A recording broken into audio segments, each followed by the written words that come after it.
Good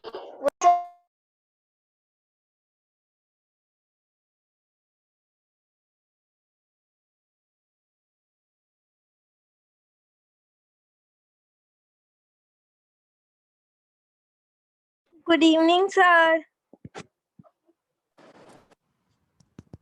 Good evening, sir. How do you do?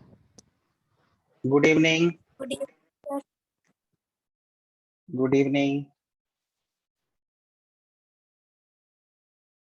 आज ना मैंने एक चेंज किया है आपकी क्लास में। अब क्या है कि आप डायरेक्टली क्लास ज्वाइन कर सकते हो 7 o'clock, ठीक है।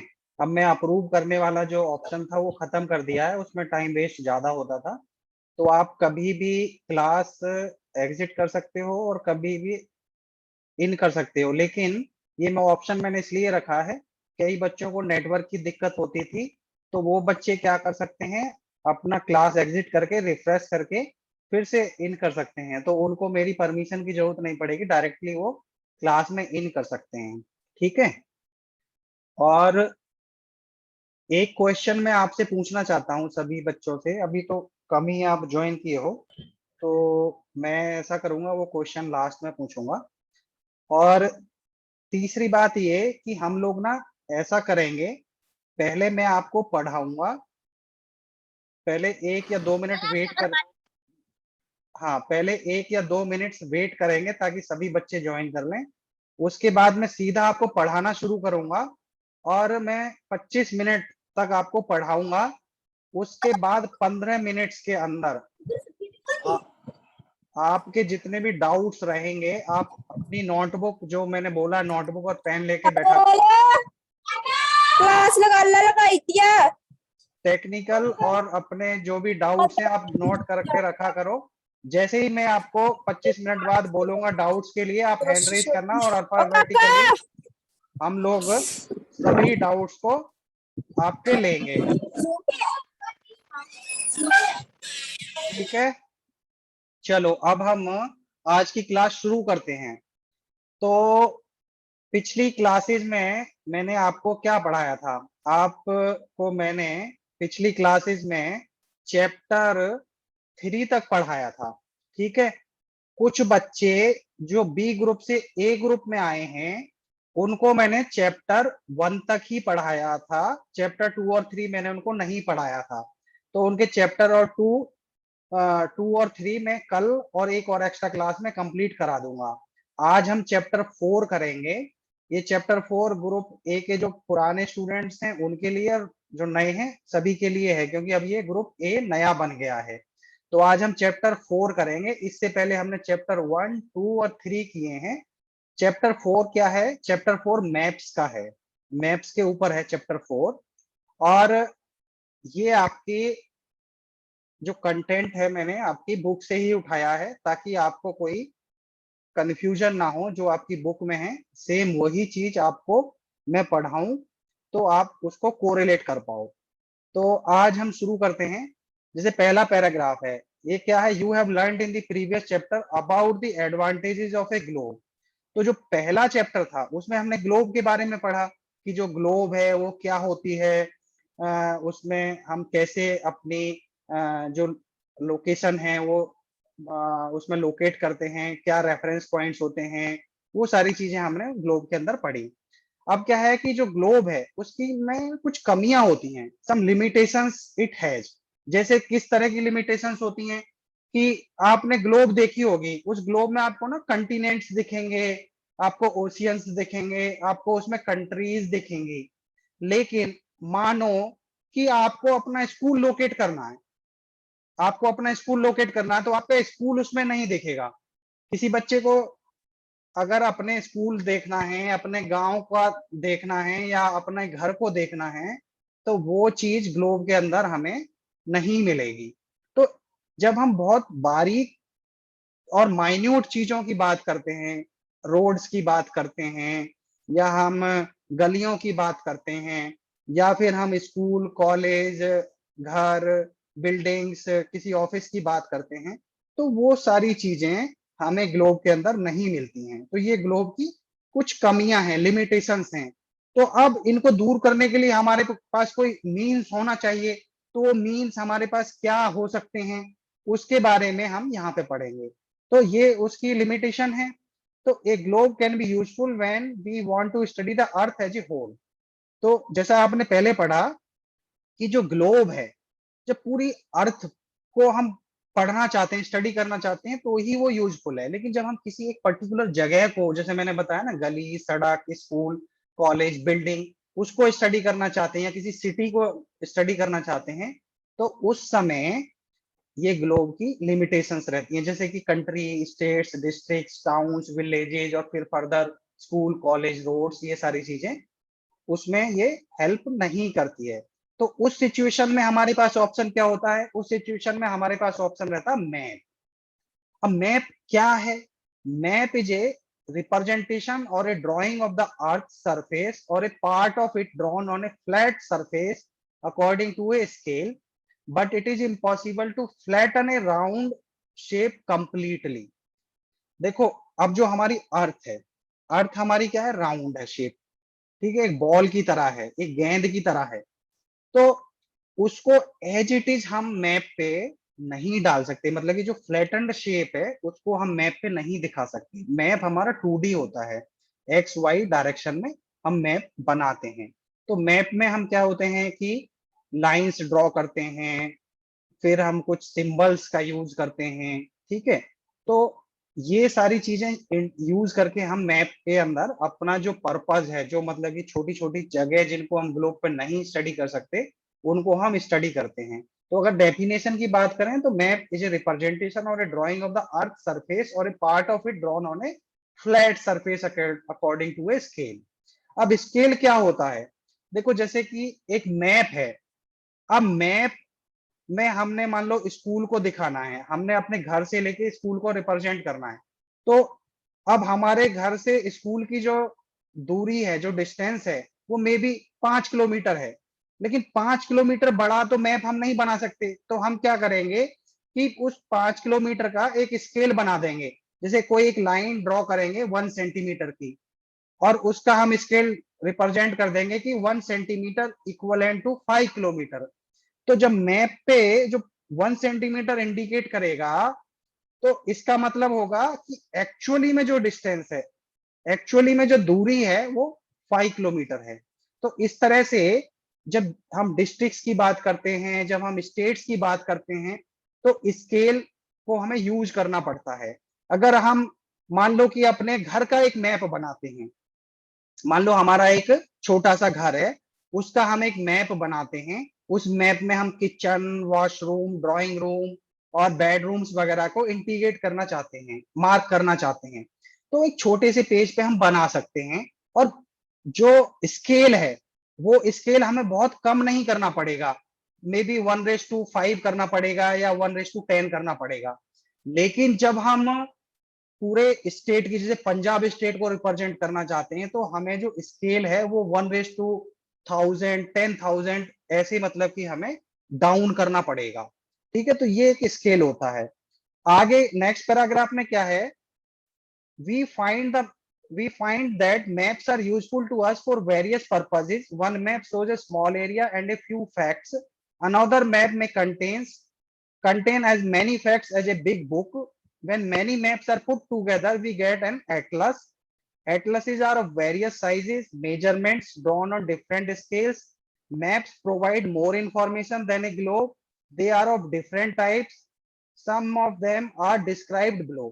तो देखो, जो मैप हमने समझ लिया कि मैप होता क्या है, ठीक है। मैप के बाद हमने नेक्स्ट चीज सीखी स्केल। स्केल क्या होता है? अब स्केल के बाद आगे बात आती है एटलसिस की। एटलस की, एटलस क्या होती है? देखो, मैप, जैसे मान लो हम अपने कंट्री के अंदर अपने कंट्री का एक मैप बनाते हैं, और उस पे हम सिर्फ और सिर्फ रिवर्स को ही इंडिकेट करेंगे, तो रिवर्स मैप ऑफ इंडिया हो गया। फिर मान लो हम अपने कंट्री के अंदर सिर्फ स्टेट्स को दिखाना चाहते हैं, तो वो पॉलिटिकल मैप ऑफ इंडिया हो गया। और मान लो कि हम अपने मैप के अंदर सिर्फ वाटर बॉडीज को दिखाना चाहते हैं, other than rivers, like ponds, lakes और वो, तो वो क्या हो गया? Map of India, map of water bodies of India हो गया। फिर मान लो एक और मैप हम बनाना चाहते हैं, उसमें सिर्फ हम रेलवे नेटवर्क को दिखाना चाहते हैं, तो रेलवे मैप ऑफ इंडिया हो गया। तो ऐसे हम बहुत सारे मैप्स बना सकते हैं, डिस्ट्रिक्ट्स के मैप्स बना सकते हैं, स्टेट्स के बना सकते हैं, रेलवेज के बना सकते हैं, हम डिफेंस के जो एस्टेब्लिशमेंट्स हैं उनके बना सकते हैं, आर्मी के हेडक्वार्टर्स के बना सकते हैं, गवर्नमेंट ऑफिस के बना सकते हैं। तो ऐसे मल्टीपल मैप्स बन सकते हैं और जिनमें बहुत ही ज्यादा डिटेल्ड इंफॉर्मेशन होती है। तो जब ऐसे बहुत सारे मैप्स को हम एक साथ रख देते हैं तो एक बुक फॉर्म बन जाती है, जिसको एटलस बोलते हैं। आपने देखा होगा एटलस होती है, उस एटलस के अंदर पॉलिटिकल, जियोग्राफिकल और आपके एग्रीकल्चरल, इंडस्ट्रियल बहुत सारे मैप्स होते हैं। ठीक है, तो ये एटलस है। अब मैप्स हमने समझ लिया, स्केल हमने समझ लिया, एटलस हमने समझ लिया। ठीक है, अब बात आती है मैप्स हैं जो उनकी टाइप्स की। तो मैप जो होते हैं वो बेसिकली तीन मेन टाइप्स के होते हैं। एक होते हैं फिजिकल मैप्स। तो फिजिकल मैप्स क्या होते हैं? Map showing natural features of the earth such as mountains, plateaus, plains, rivers, oceans etcetera are called physical और रिलीफ मैप्स। देखो फिजिकल मैप क्या होते हैं, इसको हम और आसानी से समझने के लिए कैसे बात कर सकते हैं कि जो फिजिकल वर्ल्ड है, फिजिकल वर्ल्ड में क्या हो गया, जो भगवान ने चीजें बनाई है। जब मैंने आपको बताया था कि नेचुरल साइंस और सोशल साइंस क्या होती है, तो जो नेचुरली जो अकरिंग चीजें हैं, जैसे रिवर्स हो गए, माउंटेन्स हो गए, प्लेट्यूज हो गए और प्लेन्स हो गए, जो नेचुरली भगवान ने चीजें बनाई हैं उनको रिप्रेजेंट करने के लिए जो मैप्स बनाए जाते हैं उनको हम बोलते हैं फिजिकल मैप्स। ठीक है, अब आ जाते हैं पॉलिटिकल मैप्स। पॉलिटिकल मैप्स का मतलब क्या है? ये वो मैप हैं, उन चीजों के मैप्स हैं जिन चीजों को इंसान ने बनाया है। इंसान ने क्या चीजें बनाई हैं? जैसे कोई सिटी है, सिटी को किसने बनाया? इंसान ने बनाया। कोई टाउन है, उसको किसने बनाया? इंसान ने बनाया। कोई गांव है, कोई नगर है, कोई कॉलोनी है, कोई सेक्टर है, तो उसको किसने बनाया? इंसान ने बनाया। कंट्रीज हैं, जैसे बहुत सारी कंट्रीज हैं, कंट्रीज को भी किसने बनाया? हमने बनाया, इंसान ने बनाया। तो पॉलिटिकल मैप्स वो मैप्स होते हैं जो चीजें इंसान ने बनाई हैं लार्जर इंटरेस्ट में, स्टेट्स, कंट्रीज, टाउन्स। ठीक है, आपके सिटीज हो गए, आपके सेक्टर्स हो गए, आपके कॉलोनीज हो गए, विलेजेस हो गए, उनको हम बोलते हैं पॉलिटिकल मैप्स। पॉलिटिकल मैप्स क्यों बोलते हैं? इसलिए बोलते हैं क्योंकि ये जो चीजें हैं इनका उस देश की, उस राज्य की, उस डिस्ट्रिक्ट की जो पॉलिटिक्स है, पॉलिटिकल लाइफ है, जो वहां का एडमिनिस्ट्रेशन है, वहां का जो सिस्टम है, वो इन मैप्स में रिप्रेजेंट होता है। जैसे कि मान लो पंजाब है, पंजाब एक स्टेट है, पंजाब के अंदर जो हमारे डिस्ट्रिक्ट्स हैं उनको हमने रिप्रेजेंट करना है। तो उनको हम इसलिए रिप्रेजेंट करते हैं कि जब हम पॉलिटिकली इस पूरे स्टेट को मैनेज करते हैं, एडमिनिस्टर करते हैं, तो हमें पता होना चाहिए कि इस पूरे स्टेट के अंदर कहाँ पे कौन सी चीज अवेलेबल है। ठीक है, और मान लो कोई हमें सप्लाई करनी है या कोई हमें लेट से कि कोई गवर्नमेंट की पॉलिसी है उसको इम्प्लीमेंट करना है, तो उन सब के लिए जो इंफॉर्मेशन हमें चाहिए होती है वो हमें पॉलिटिकल मैप से मिलती है। ठीक है, यहां तक आप सभी को क्लियर हो गया? आगे थीमेटिक मैप्स है। तो थीमेटिक मैप्स क्या होते हैं?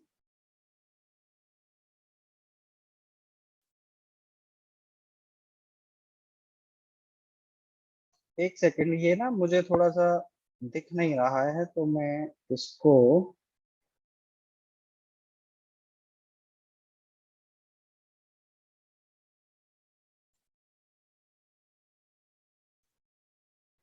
हाँ, आगे है thematic maps. Some maps focus on specific information such as road. ठीक है, उसके बाद आपके हो गए रेनफॉल्स। ठीक है, और फिर आपके हो गए डिस्ट्रीब्यूशन ऑफ फॉरेस्ट, इंडस्ट्रीज, इस तरह की जो चीजें होती हैं। किस तरह की चीजें? रोड नेटवर्क, रेनफॉल मैप्स, ठीक है, फॉरेस्ट, इस फॉरेस्ट के बारे में इंफॉर्मेशन, इंडस्ट्रीज के बारे में इंफॉर्मेशन, ठीक है, जैसे आपके एयरपोर्ट्स हैं, आपके डिफेंस सेक्टर्स हैं, मतलब किसी पर्टिकुलर चीज को लेके, किसी थीम को लेके जो मैप बनाए जाते हैं उनको हम थीमेटिक मैप्स बोलते हैं, ठीक है। और जो मैप है, अब हमने अभी तक क्या पढ़ा? हमने ग्लोब की लिमिटेशंस के बारे में पढ़ा, फिर हमने उसको दूर करने के लिए जो सॉल्यूशन है मैप, उसके बारे में पढ़ा, फिर स्केल के बारे में हमने जानकारी ली, फिर हमने एटलस के बारे में जानकारी ली, उसके बाद हमने मैप्स की टाइप्स पढ़ी, जो 3 टाइप्स होती हैं। अब मैप के कंपोनेंट्स के बारे में पढ़ेंगे। तो मैप जब हम बनाते हैं तो मैप के बेसिकली 3 कंपोनेंट्स होते हैं। एक होता है डिस्टेंस, एक होती है डायरेक्शन, और एक होता है सिंबल। ये 3 चीज क्यों जरूरी हैं? कि देखो, जब मैंने आपको बताया कि आप मान लो कि पंजाब स्टेट का मैप बना रहे हो, तो आपको एक डिस्ट्रिक्ट से दूसरे डिस्ट्रिक्ट का डिस्टेंस उस मैप के अंदर दिखाना है, ठीक है। तभी तो हमें पता चलेगा कि मान लो होशियारपुर से आपका पठानकोट कितना दूर है, ठीक है, वो हमें मैप के अंदर दिखाना पड़ेगा। तो हमें डिस्टेंस चाहिए। बिना डिस्टेंस एक प्राइमरी कंपोनेंट होता है किसी भी मैप का। दूसरा जो कंपोनेंट है वो है डायरेक्शन। देखो, अब हमको डिस्टेंस पता है एक जगह से दूसरी जगह, लेकिन वो किस डायरेक्शन में है, नॉर्थ में है, साउथ में है, ईस्ट में है, वेस्ट में है, नॉर्थ ईस्ट में है, या नॉर्थ वेस्ट में है, किस डायरेक्शन में है। तो डायरेक्शन बहुत इंपॉर्टेंट होती है। और तीसरा जो सिंबल है, अब देखो मैंने आपको बताया कि फिजिकल मैप्स होते हैं, पॉलिटिकल मैप्स होते हैं, थीमेटिक मैप्स होते हैं। अब मान लो हम रिवर का मैप बना रहे हैं, तो रिवर का एक अलग सिंबल होता है। मान लो हम रेलवे का मैप बना रहे हैं, तो रेलवे जो स्टेशन होते हैं या रेलवे की जो लाइन होती है उसके अलग सिंबल्स होते हैं। तो जो सिंबल्स हैं वो भी बहुत इंपॉर्टेंट होते हैं, क्योंकि वो बताते हैं कि इस जगह क्या चीज है। रेलवे का प्लेटफॉर्म है, रेलवे की लाइन है, एयरपोर्ट है, या एयर रूट है, या रोड है, या कोई आपका रिवर है, या आपका कोई पॉन्ड है, या कोई डेजर्ट है। तो ये सिंबल्स हमको चाहिए होते हैं, ठीक है। तो डिस्टेंस, डायरेक्शन और सिंबल, तो ये 3 मेजर कंपोनेंट्स आपके मैप्स के होते हैं, ठीक है। तो अब हम पहले डिस्टेंस के बारे में थोड़ा डिटेल में पढ़ते हैं। तो maps are drawings which reduce the entire world or a part of it to fit on a sheet of paper, or we can say maps are drawn to reduce scales, but this reduction is done very carefully so that the distance between the places is real. It can only be possible when when a small distance on paper represents a large distance on the ground. Therefore, a scale is chosen for the purpose. A scale is the ratio between the actual distance on the ground and the distance shown on the map. For example, the distance between your school and your home is so and so. ठीक है, तो ये सब चीजें हम पढ़ते नहीं, मैं आपको बता देता हूँ। तो क्या होता है कि एक्चुअली में रियलिस्टिकली बहुत बड़ा डिस्टेंस होता है, उसको हमें नैरो डाउन करके, स्केल डाउन करके मैप पे दिखाना होता है, ठीक है।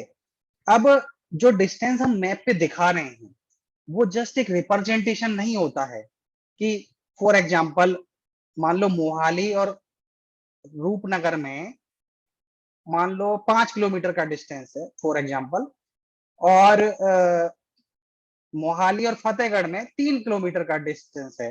तो एक लाइन हमने थोड़ी बड़ी कर दी, तो ये हो गया भाई रूपनगर से मोहाली का डिस्टेंस, क्योंकि 5 किलोमीटर है। दूसरी लाइन हमने थोड़ी छोटी कर दी कि ये डिस्टेंस हो गया हमारा मोहाली से फतेहगढ़ साइड का। ऐसा हम नहीं कर सकते मैप्स के ऊपर। मैप्स के अंदर हमें एक्चुअली, जब कोई बंदा मैप को पढ़े तो हमें जो डिस्टेंस वहां पे दिया गया है, जो स्केल वहां पे दिया गया है, जब हम उस स्केल से मल्टीप्लाई करके हम एक्चुअल डिस्टेंस निकालना चाहें तो हम बिल्कुल करेक्टली वो डिस्टेंस निकाल पाए। तो इसलिए जो मैप्स के अंदर जो डिस्टेंस होता है वो बहुत ही केयरफुली और बहुत ही करेक्टली मेजर किया जाता है, उसका स्केल वहां पे लिखा जाता है। आपने कई बार देखा होगा जो बच्चे गूगल मैप्स वगैरह या जीपीएस लगा के कहीं जाते हैं तो उसमें ना एक लाइन खींची रहती है, उस लाइन के नीचे लिखा रहता है 500 मीटर, कई बार उसके नीचे लिखा रहता है 200 मीटर। इसका मतलब होता है कि जितनी बड़ी वो लाइन है उतना बड़ा डिस्टेंस उस गूगल मैप पे 200 मीटर है, और वो रियली में उतना होता है। जो हम स्केच बनाते हैं, स्केच में हम डिस्टेंस, एक्चुअल डिस्टेंस वहां पे मैटर नहीं करता है, वहां पे स्केल मैटर नहीं करता है, क्योंकि वो सिर्फ एक जस्ट रिप्रेजेंटेशन होता है, ठीक है। लेकिन जो हमारा मैप होता है वहां पे डिस्टेंस हम जस्ट लाइक दैट हम वहां पे नहीं डाल सकते, वहां पे हमको बहुत केयरफुली डिस्टेंस कैलकुलेट करके वहां डालना होता है, ठीक है।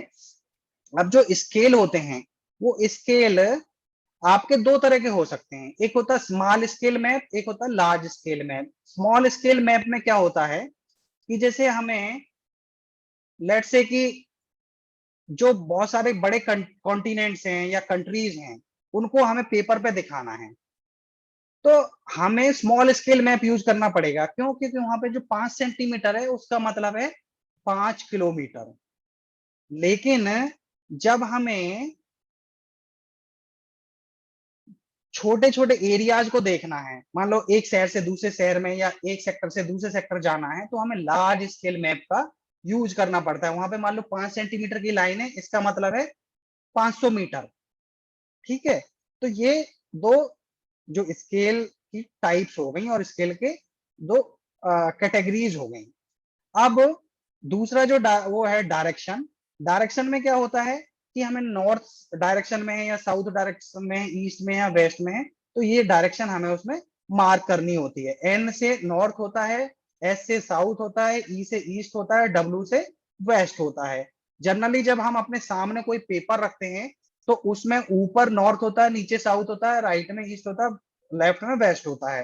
तो इस तरह की रिप्रेजेंटेशन हम जनरली रखते हैं, ठीक है।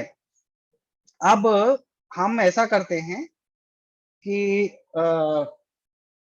अब हम आपके डाउट्स ले लेते हैं, या मैं एक बार सिंबल्स को भी बता देता हूं। सिंबल्स के बाद स्केच है, इसको भी एक बार समझा देता हूं, फिर हम आगे बढ़ते हैं, ठीक है। तो एक चीज और है कि ये जो पॉइंट्स होते हैं north south east and west, इनको हम कार्डिनल पॉइंट्स भी बोलते हैं। फिर क्योंकि ये चार हमारे बेसिक डायरेक्शंस होती हैं, नॉर्थ साउथ ईस्ट और वेस्ट। इनके बीच में चार डायरेक्शंस और भी होती हैं, north west, north east south west, ठीक है। ये इंटरमीडिएट डायरेक्शंस होती हैं, इनको हम N E S E S W और एन डब्ल्यू से रिप्रेजेंट करते हैं। अब आ जाते हैं सिंबल्स। अब आप देख रहे होंगे इस स्लाइड के अंदर कि जैसे रेलवे लाइन है, broad gauge, metre gauge, railway station, देखो इनके तीन अलग अलग सिंबल दिए हुए हैं। फिर रोड्स के ये सिंबल्स होते हैं, बाउंड्रीज के सिंबल्स अलग हैं, river, well, tank, canal, bridge, मैंने आपको बताया ना, water bodies, river, canals, bridges, उनके अलग सिंबल दिए हैं। टेम्पल के, ये टेम्पल का सिंबल है, चर्च का क्रॉस बन के नीचे सिलेंडर टाइप लगा होता है। फिर मॉस्क के तीन प्लस के साइन बीच में एक टेम्पल टाइप का बना रहता है। चर्च के छतरी या जो मतलब की होती है या गुरुद्वारे होते हैं उनके अलग टेम्पल्स मतलब कि सिंबल होता है। पोस्ट ऑफिस का अलग होता है, ठीक है। ऐसी सेटलमेंट्स जहाँ पे पब्लिक रहती है या जहाँ पे ग्रेव यार्ड्स हैं उनके ये सिंबल्स हैं। ट्रीज, प्लांट्स के, ग्रासेस के ये सिंबल्स हैं। तो ये बेसिकली हमारे सिंबल्स हो गए। अब मैं बात कर रहा था कि जब हम जो डिस्टेंस होता है उसको हम एक्चुअली रिप्रेजेंट नहीं करते हैं तो हम हमारे पास दो चीजें बचती हैं, एक होती है स्केच और दूसरा होता है प्लान। स्केच क्या होता है? Sketch is a drawing mainly based on memory and spot observation and not to scale. Sometimes a rough drawing is required of an area to tell where a particular place is located with respect to other places. ठीक है, अब sketch को हम कैसे समझ सकते हैं? जैसे मान लो कि मैंने आपको एक होमवर्क दिया कि भाई आपका जो घर है उसका मुझे आप एक स्केच बना के दो कि बेडरूम कहाँ पे है, आपकी वॉशरूम कहाँ पे है, आपका किचन कहाँ है, ड्राइंग रूम कहाँ पे है, बालकनी कौन सी जगह है। आपने एक मोटा मोटा स्केच बना दिया कि दो हमारे घर में बेडरूम्स हैं इस डायरेक्शन में, यहाँ पे हमारा लिविंग रूम है, यहाँ पे हमारी किचन है, ये हमारा बालकनी है और ये हमारा स्टडी रूम है। ऐसे आपने स्केच बना के मुझे दे दिया, उसमें कोई स्केल नहीं है, कोई डिस्टेंस नहीं है, वो जस्ट एक आपने विचार किया, आपने सोचा कि भाई ये जो हमारा घर का लेआउट है वो इस तरह का है, तो वो हमने उसको बना दिया, तो वो हमारा एक स्केच हो गया। अब प्लान क्या है? Plan is a drawing of small area on a large scale. A large scale map gives lot of information, but there are certain things which may sometimes want to know, for example, the length and breadth of a room, which cannot be shown in a map. At that time, we can prefer drawings drawn to scale called a plan. मतलब कि जो map है उसमें थोड़ा बड़ा area cover किया जाता है, लेकिन प्लान के अंदर छोटा एरिया लिया जाता है। जैसे कोई रूम ले लिया, जैसे आर्किटेक्ट हमारे को एक प्लान बना के देता है हमारे घर का, या हम अपने कोई स्कूल है उसका हम एक लेआउट बनवाते हैं, प्लान बनवाते हैं आर्किटेक्चरल, तो उसमें छोटी जगह को बहुत अच्छे तरीके से रिप्रेजेंट किया जाता है, लेकिन स्केल वहां पे भी यूज होता है और वहां पर रियलिस्टिक डायमेंशंस होती हैं, बट छोटे एरिया को कवर किया जाता है, स्कूल को, घर को, किसी लाइब्रेरी को, तो इस तरह की चीजों को हम उसमें कवर करते हैं। तो अगर इस चैप्टर को हम समराइज करें 2 मिनट के अंदर, तो हम कैसे समराइज कर सकते हैं कि हमने पिछले चैप्टर में ग्लोब के बारे में पढ़ा, ग्लोब की कुछ लिमिटेशंस हैं, तो उनको दूर करने के लिए हम लोगों ने मैप्स बनाए। तो मैप क्या है वो हमने पढ़ा, फिर उसके बाद स्केल क्या होता है वो हमने पढ़ा, फिर जो हमारे मैप हैं उनके बहुत सारे मैप्स को एक जगह इकट्ठा कर दिया जाए तो एटलस बन जाती है। फिर मैप्स की हमने टाइप्स पढ़ी, पॉलिटिकल मैप्स, थीमेटिक मैप्स, ठीक है, फिजिकल मैप्स। फिर हमने मैप्स के कंपोनेंट्स पढ़े, उसमें डायरेक्शन हो गई, डिस्टेंस हो गया और सिंबल हो गए। फिर हर चीज मैप पे नहीं रिप्रेजेंट कर सकते, कुछ चीजों को हमें सिंपल करना है तो उसके लिए स्केच और प्लान हो गए। तो ये मेन 5-6 चीजें हमने इस चैप्टर में पढ़ी हैं। अब मैं आप सभी को अनम्यूट कर रहा हूं, आप प्लीज हैंड रेज करना और मुझसे जो भी क्वेश्चन पूछने हैं आप मुझसे क्वेश्चन पूछिएगा, मैं सभी के क्वेश्चंस को एड्रेस करूंगा। आप हैंड रेज कर लीजिए, मैं आपको क्वेश्चन पूछूंगा। आदर्श बेटा आप बताइए आपको क्या पूछना है। आदर्श। सर मुझे एक फिजिकल मैप और प्लान के बारे में नहीं पता चला सर। आप और चैट मीनिंग नहीं, सर, और चैट मीनिंग आप ना एक एक करके जिसको मैं बोलूंगा वही बोलेगा, बाकी सभी से मैं पूछूंगा, ठीक है? बीच में आप बोलोगे ना तो फिर हम क्वेश्चंस को नहीं एड्रेस कर पाएंगे। हाँ आदर्श, आप एक बार और बताइए क्या पूछना चाह रहे हो। सर आप फिजिकल मैप और प्लान के बारे में फिर से बता दोगे? आपकी वॉइस कट कर आ रही थी। हाँ मैं बता देता हूँ बेटा, अभी बता देता हूँ। देखो मैंने आपको बताए थे मैप्स के 3 टाइप्स होते हैं, ठीक है? 3 टाइप्स कौन कौन से होते हैं? एक होता है फिजिकल मैप, दूसरा होता है पॉलिटिकल मैप, तीसरा होता थीमेटिक मैप। तो जो फिजिकल मैप है, मैंने कहा था कि जो भी चीजें भगवान ने बनाई होती हैं, नेचुरली अकरिंग है, जैसे आपके माउंटेन्स हैं, आपके ओशियंस हैं, आपके प्लेन्स हैं, ठीक है, आप इन सारी चीजों को जब हम रिप्रेजेंट करते हैं तो हम उनको बोलते हैं फिजिकल मैप्स, ठीक है? और आपके पॉलिटिकल मैप्स वो होते हैं जो चीजें हम इंसानों ने बनाई हैं, जैसे कंट्रीज, स्टेट्स, डिस्ट्रिक्ट्स, ठीक है, सेक्टर्स, इन चीजों को जब रिप्रेजेंट करते हैं हम तो उनको बोलते हैं पॉलिटिकल मैप्स। थीमेटिक मैप्स क्या होते हैं कि वो मैप्स जिनमें किसी पर्टिकुलर चीज, जैसे फॉरेस्ट को रिप्रेजेंट करना है, नदी को रिप्रेजेंट करना है, ठीक है, तो इन चीजों के जो मैप्स बनते हैं उनको थीमेटिक मैप्स बोलते हैं। अब मैप के अंदर मैंने आपको बताया था कि जो स्केल है वो बहुत इंपॉर्टेंट होता है, और जो डिस्टेंस है वो रियलिस्टिक होना चाहिए। वो हम डिस्टेंस ऐसे जस्ट लाइक दैट हम वो डिस्टेंस नहीं रख सकते कि भाई हमने ऐसे ही कोई लाइन खींच दी और बोल दिया कि ये यहाँ से वहां तक का डिस्टेंस है, नहीं, वो रियलिस्टिक होता है, स्केल उसमें मेंशन्ड होता है, ठीक है। लेकिन जब हम इन चीजों से बचने के लिए एक सिंपल लेआउट बनाना चाहते हैं तो वो स्केच होता है। जैसे आप मान लो हिमाचल गए, आप मान लो कि हिमाचल में शिमला गए, शिमला से आपने 10-15 प्लेसेस को घूमा, तो आपको किसी ने पूछा कि आपने क्या क्या विजिट किया, तो आपने एक स्केच बना के दे दिया कि मैं शिमला से इतने, ये इधर गया था, उधर गया था, यहाँ गया था, तो वो एक स्केच हो गया, ठीक है। प्लान में क्या होता है, प्लान छोटी चीज का बड़ा एक वो होता है, एक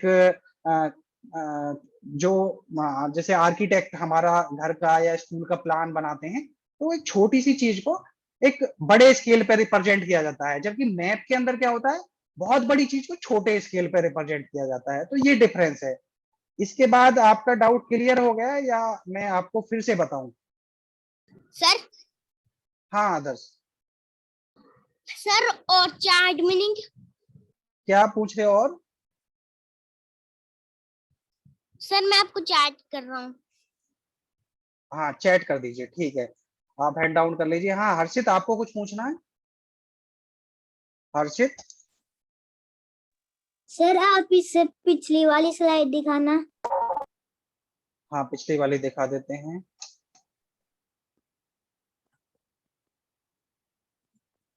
ये वाली, हाँ बताओ, इसमें क्या पूछना है?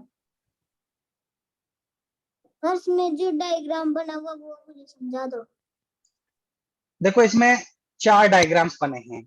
एक तो गांव का मैप ऑफ ए विलेज बना हुआ है, दूसरा आपका कन्वेंशनल सिंबल्स हैं, एक कार्डिनेट डायरेक्शंस हैं, ठीक है।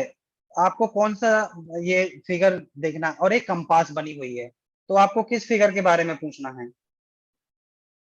सर सर जो इसमें आपने लिखा है कि CDEMB, सर जो आपने ऐसे रोड्स पर लिखा है सर उसका क्या मतलब है?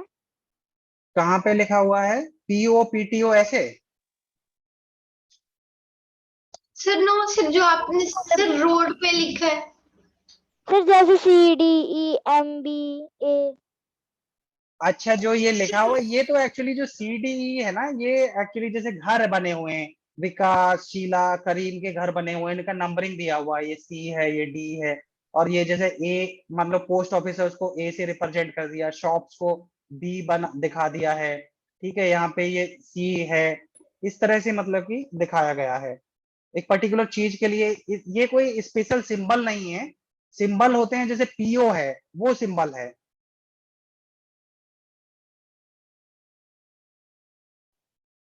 ठीक है। सर एक सर सेकेंड, अगर हम कभी कोई मैप बनाते हैं तो सर हमें उसमें बताना भी पड़ेगा कि किस सिंबल का क्या मतलब है।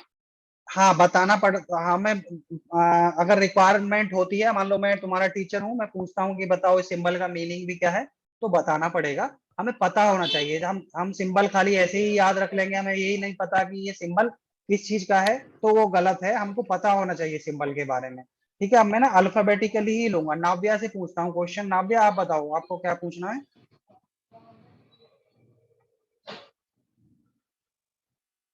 नाव्या, हाँ यस सर। सर मेरे ना 3 डाउट्स हैं। हाँ बताओ। सर मेरा पहला डाउट है कि सर सर जो थीमेटिक मैप है सर वो मुझे समझ नहीं आया। अच्छा, और और सर बाकी दो तो ये है सर, वो इससे अलग है सर, वो मैंने ऐसे ही सोच रखे हैं कि सर जब धरती गोल घूमती है तब हमें पता क्यों नहीं चलता।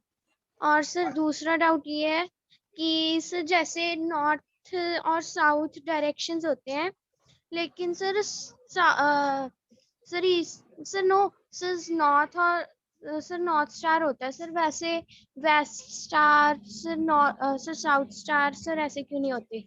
हाँ चलो मैं बताता हूँ। देखो पहला डाउट आपका थीमेटिक मैप्स है। थीमेटिक मैप्स क्या होते हैं कि किसी पर्टिकुलर चीज को लेके, जैसे फॉरेस्ट है या रिवर है, ठीक है, इस तरह की जो चीजें हैं, नेचुरली अकरिंग चीजें, but specific useful for human being, जैसे रिवर हो गया, पॉन्ड हो गया, फॉरेस्ट हो गया, इस तरह की चीजों के जो, तो एक पर्टिकुलर थीम है, जैसे फॉरेस्ट एक थीम है, जंगल, ठीक है, वाटर बॉडीज एक थीम है, इस तरह की चीजों को जब हम रिप्रेजेंट करते हैं मैप पे तो वो थीमेटिक मैप्स होते हैं। दूसरा डाउट आपका कि जब हमारी अर्थ घूमती है, रिवॉल्यूशन करती है चाहे रोटेशन करती है, तो हमको पता क्यों नहीं चलता है? तो देखो इसलिए पता नहीं चलता है कि जो एक तो उसका जो मोशन है ना वो बहुत स्लो होता है, और उसका जो साइज है वो बहुत बड़ा होता है। तो जब हम उस साइज और मोशन को अगर हम कॉरस्पॉन्ड करते हैं हमारे मतलब कि विजडम और हमारी अंडरस्टैंडिंग पे कि हमको पता क्यों नहीं चल रहा है, तो उसका जो स्केल होता है वो बहुत बड़ा होता है, तो हम उसको डिफ्रेंशिएट नहीं कर पाते हैं। क्योंकि अब जैसे मान लो कि एक छोटी ग्लोब है, आप उसको घुमाओ तो आपको तुरंत पता चलेगा, लेकिन उस ग्लोब को आप सामने से देख रहे हो, लेकिन इस अर्थ पे हम वहां खड़े रहे या हम काम कर रहे हैं तो हमारा जो मोशन है और अर्थ का जो मोशन और उसका जो साइज है उसके कॉरस्पॉन्डिंगली हमारा बहुत कम होता है, तो हमें इसलिए वो पता नहीं चलता।